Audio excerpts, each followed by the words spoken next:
एक दीड तासापूर्वी किंवा 2 तासापूर्वी बदलापूरमध्ये आलो. हा सर्व जो इश्यू तयार झालेला आहे हा शाळेवरून तयार झालेला आहे. शाळेमध्ये जो घृणास्पद प्रकार हा मुलींच्या बाबतीत घडला त्या संदर्भात हे आंदोलन होतं. त्याच्यामुळे मी शाळेच्या कमिटीचे त्याच्यानंतर तिथल्या प्राचार्य सगळ्यांची एन्क्वायरी केली. आता सुद्धा माझे डेप्युटी डायरेक्टर बरोबर आलेले आहेत. बाल हक्क आयोगाचे अध्यक्ष आलेले आहेत. त्यांची एन्क्वायरी चालू आहे.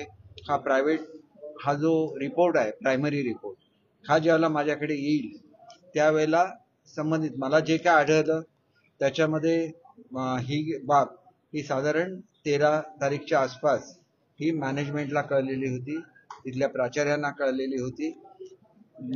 खरं तर अशी ज्यावेळेला गंभीर बाब असते त्यावेळेला ती ताबडतोब पोलिसांना कळवायला लागते. आणि शाळेच्या प्रशासनाच्या 2 पद्धती आहेत. एक म्हणजे ग्रँटेबल स्कूल. ग्रँटेबल स्कूलला शिक्षकांचा पगार आम्ही देतो, परंतु मॅनेजमेंट ही प्रायव्हेट असते. आणि निश्चितपणे एक चांगली शाळा त्यांनी उभारलेली आहे. 12,000 मुलं तिथे शिक्षण घेत आहेत. परंतु मुलीच्या संदर्भात झालेल्या एकंदर प्रकारामध्ये मला कोणालाही स्पेअर करता येणार नाही. शिक्षण मंत्री म्हणून माझी भूमिका स्पष्ट असते. विद्यार्थी हेच माझं अंतिम गोल आहे आणि कुठल्याही विद्यार्थ्याला काहीही झालं असेल तर सर्वांना त्याचे परिणाम भोगायला लागते. मग त्या प्राचार्य असतील, ते संचालक असतील, सगळ्यांना याचे परिणाम भोगायला लागतील. ही माझी भूमिका स्पष्ट आहे. अधिक जर माझ्याशी काही बोलायचं असेल संबंधित शाळेतल्या पालकांना तर उद्या संध्याकाळी 4 वाजता मी पालकांना भेटायला पुन्हा या ठिकाणी येणार आहे. त्यावेळेला त्यांनी आपली म्हणणी जी काय असतील ती मला सांगावी, ती मी ऐकून घेईन. परंतु एन्क्वायरी ऑलरेडी सुरू झालेली आहे. सर, गेल्या 11 तासापासून आंदोलक हे रस्त्यावर उभे आहेत, ट्रॅकवर उभे आहेत. एक आपण लक्षात घ्या की मी रेल्वे स्टेशनला निरोप दिलेला होता की माझी ही एन्क्वायरी संपल्यानंतर मी येतो आणि मी आंदोलकांशी बोलतो. कारण ऍक्शन ही मलाच घ्यायची आहे शिक्षण मंत्री म्हणून. त्याच्यामुळे मी ते सांगू शकलो असतो, परंतु दरम्यानच्या काळामध्ये काही आंदोलकांनी मंत्री महोदयांच्या अंगावर बाटली फेकली आणि त्याच्यामुळे जो गोंधळ निर्माण झाला त्याच्यानंतर प्रशासनाकडून मला कळवण्यात आलं की स्थिती ही हाताच्या बाहेर जाते, आम्हाला ताबडतोब ऍक्शन घ्यायला लागेल आणि त्याच्यामुळे मी रेल्वे स्टेशनवर येऊ शकलो नाही. शेवटी मी जर रेल्वे स्टेशनला आलो तर आम्ही नेमकी काय कारवाई करतो हे मला घोषणा करायची होती आणि ती घोषणा ऐकली असती तर हा पुढचा प्रसंग कदाचित टळला असता, कारण ते शांत झाले असते. कारण मूळ दगडफेक ही शाळेवर झालेली होती आणि त्याच्यानंतर रेल्वे स्टेशनवर जाऊन त्यांनी रस्ता रोको केलेला होता. त्याच्यामुळे आता जी तुम्हाला सांगितलं तीच घोषणा आहे. आम्ही ऍक्शन इनिशिएट करतोय, ती शाळेच्या विरुद्ध सुद्धा करतोय. असं नाही की मी ट्रस्टीना सोडणार आहे किंवा शाळेला सोडणार, असं बिलकुल नाही.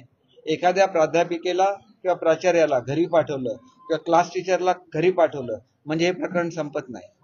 आम्ही ज्यावेळेला एखादी शाळा चालवण्याची मॅनेजमेंटला संधी देतो त्याला शाळेचा पूर्ण खर्च आम्ही करत असतो.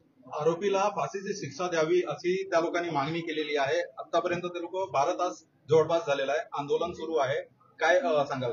एक गोष्ट अशी आहे की शेवटी कायदा ठरवत असतो की कोणाला कुठली शिक्षा दिली पाहिजे. 74, 75 आणि 76 सेक्शन जे लावलेले आहेत, पोक्सो जो ऍक्ट आहे याच्यामध्ये ह्या सेक्शन मध्ये एका सेक्शन मध्ये 3 वर्षाची, एका सेक्शन मध्ये 10 वर्षाची आणि एका सेक्शन मध्ये 6 महिन्याची अशी म्हणून 13.5 महिन्यांची शिक्षा आहे. ही 13.5 महिन्यांची शिक्षा म्हणजे ऍज गुड ऍज जन्मठेप आहे. तर आम्ही सक्षम वर्षांची शिक्षा म्हणजे जवळजवळ जन्मठेप आहे. म्हणजे हे लक्षात घेऊ. चांगल्यात चांगला वकील जे महाजन साहेबांनी जाहीर केलेला आहे की आम्ही उत्कृष्ट निकम साहेबांना त्या ठिकाणी देऊ.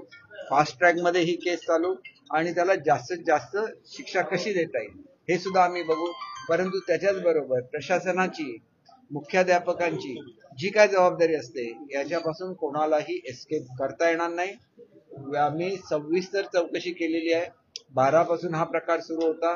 13 तारीखला मॅनेजमेंटला हे कळलेलं आहे, तिथल्या प्राचार्यांना हे कळलेलं आहे आणि त्या संदर्भातल्या डॉक्टर्स कडून काय गैरवर्तन झालं, पोलिसांकडून काय गैरवर्तन झालं, सगळ्याची मी माहिती घेतलेली आहे.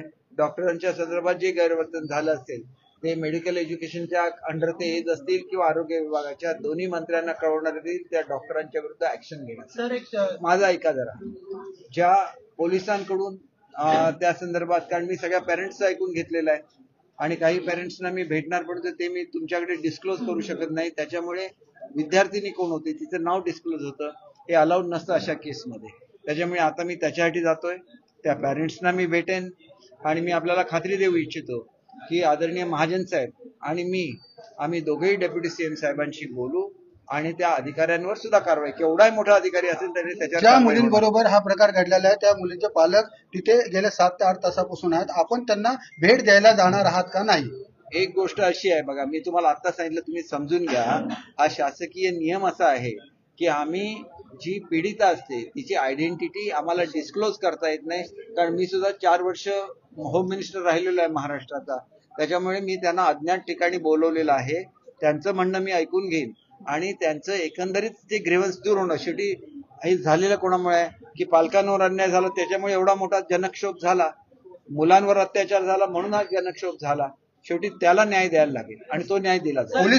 पोलिसांना विचारल्यानंतर पोलिसांनी सांगितलं की तो कर्मचारी मंदबुद्धीचा होता. असं शाळेमध्ये मंदबुद्धीचा कर्मचारी ठेवता येतं का?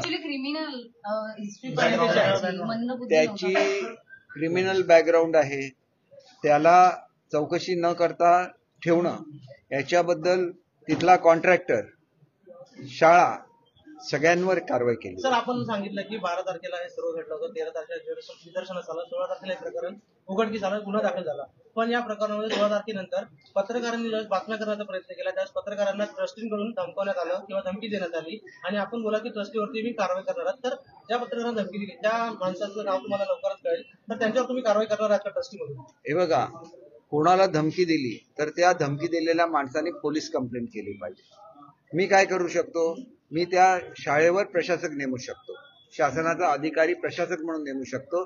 जर त्यांचा दोष आढळला तर एन्क्वायरी व्हायची आहे, एन्क्वायरीमध्ये सगळं सिद्ध होईल आणि सिद्ध झाला तर कोणालाही सोडण्यात येणार नाही. मी स्पष्ट शब्दात सांगितलंय की माझं शिक्षण मंत्रीपद गेलं तरी चालेल, केवढाही मोठा इन्फ्लुएन्शियल व्यक्ती असेल तरी माझ्या दृष्टीने माझी मुलं मोठी आहेत, मी त्यांच्यावर कारवाई करणार. आंदोलन सुरू होऊन 12 तास झालेले आहे. 12 तासानंतर सर तुम्ही इथं आलेले आहेत. एक तुम्ही नेहमी असे प्रश्न विचारता म्हणून तुमच्याबद्दल गैरसमज होतो, हे आधी जाणून घ्या. सकाळी